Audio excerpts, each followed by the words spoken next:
आज मु गंजाम जिलार चिकिटी ब्लॉक अंतर्गत आमर गोविंद नगर ग्राम आज आसी पहुंची। आज आमर रामंकर जन्मदिन एत जन्मदिन ओडिशा रे पालन होथरे आमर गोविंद नगर ग्राम पंचायत रे गोटे हनुमान मंदिर स्थापित कर अन्नदान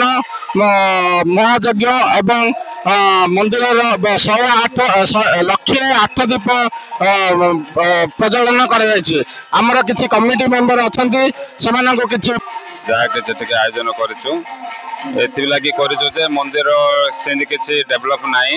मंदिर को टिके लोक देखा हम मंदिर नजर को आसब जेहेतु मंदिर किसी ना से अनुदान बड़गा करी दीप प्रज्वलन करूँ आसी बुले जाइए आगु कौन टे जेहेतु किसी मंदिर ना यहाँ कल्याण मंडप हम से दिन में 6-7 हजार होता आ संध्या बेलू एवं तो देखुन तो गहली 15,000 एवं हम गोटे दीपर मूल्य 10 टଙ୍କା कराइला 108 दीप आम बुली बुली मसे आगु सब प्रत्येक गाँ बुली बुली दीप टिकेट बिक्री करूँ आउ जहाँ भी किए जोड़ा डाबा जे भी जहाँ साहाय्य कर समस्त को धन्यवाद जेहेतु लगे सब हो से मुक्त हस्तर दान करें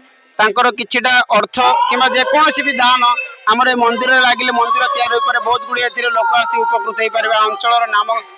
गौरव हो पार एमर जो निमंत्रण रक्षा कर बहुत गुड़े अतिथि आसते बहुत गुड़े जनसाधारण आसते एत भिड़ था आमर कमिटी मेंबर माने कंट्रोल कर पारे तो कंट्रोल रु बाहर भी लोक आसते तथापि आमर बहुत गुड़े कष्ट बहुत गुड़े कंट्रोल कर पारा तो समस्त को अनुरोध रक्षा कर आसते आमको से बहुत खुशी आम तो आम कमिटी मेंबर बहुत गुड़े सहयोग कर खाली कमिटी मेंबर कहीदे भूल आम आखपाख अंचल प्रत्येक गाँव लोक आस स्त्री लोक पुरुष छोट छोट पिला दीप सजावर बहुत गुड़े साहाय्य कर संपूर्ण मंदिर अच्छी यही किसी अनुदान जदि बंची आम मंदिर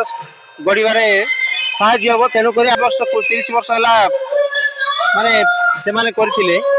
ये रघुनाथ मंदिर पर संकल्प किंतु ये वर्तमान अच्छी हनुमान मूर्ति अच्छी हनुमान विग्रह अच्छी हनुमान पूजा पाँच भविष्य ये रघुनाथ मंदिर रूप नब बर्तमान आम जो जगार ठिया ये कल्याण मंडप हम एवं या ऊपर हम हनुमान मंदिर रघुनाथ मंदिर तो यही व्यवस्था नहीं राम मंदिर हम तेणु राम नवमी यही प्रकार आयोजन करूँ आयोजन रे समग्र अंचलवासी बहुत साहाय्य और सहयोग रही। रिपोर्ट समीक्षा न्यूज लाइव।